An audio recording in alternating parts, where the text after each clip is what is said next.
Finally, the production model of the Insta360 X3. They've dropped the 1 out of the name, which makes sense because this is not the first version anymore. We are now in the 3rd version of this amazing camera.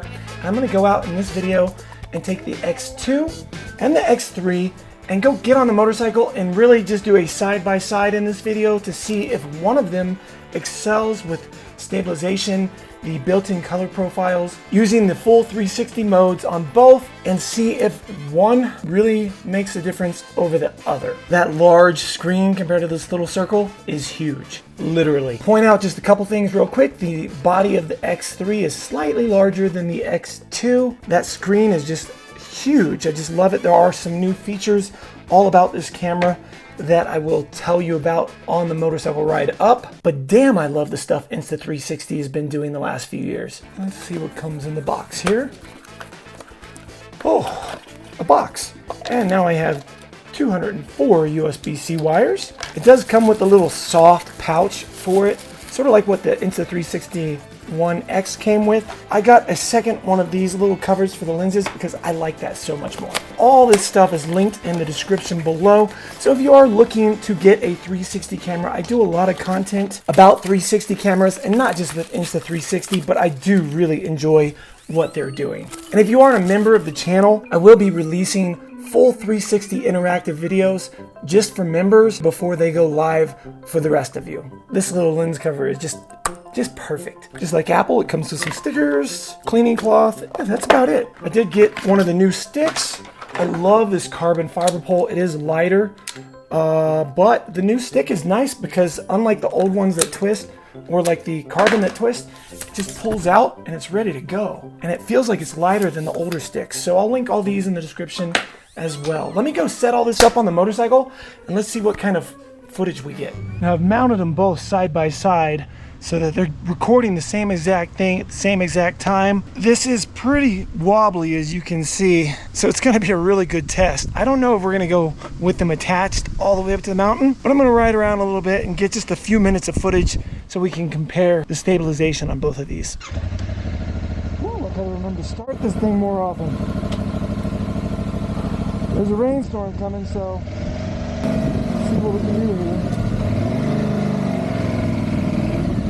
Some of the new things about the Insta360 X3 versus the X2 is it has a 2.29-inch touch screen, which changes the game on using the camera compared to the old round screen. It has a half-inch sensor, so now you're getting more details in the video, as well as a 72 megapixel photo mode. You can now do 4K in single lens mode up to 170 field of view. And it now has 360 active HDR, where in the X2, HDR in 360 mode would sometimes give you these blurry images, where I think this gets rid of that.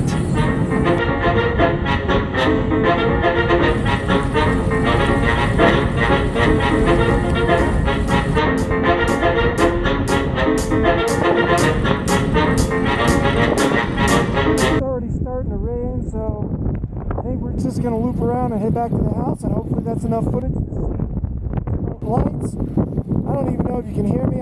But I'll tell you, that new screen is so nice while I'm riding. If you do a lot of action stuff filming yourself, there's now Me Mode, which I'll be testing out in a future video. Me Mode basically uses both lenses and does the framing on yourself so that after the fact, you don't have to do it. There's an 8K time lapse, and you can now do 4K 120 frames a second bullet time, which bullet time is one of my favorite features from even the Insta360 One X. It does loop recording, which I'm not really sure what that is, but I'll be diving into that into a future video. And just like all the other 360 cameras it does, it makes your stick invisible, and you can reframe in post so that you don't miss any of the action.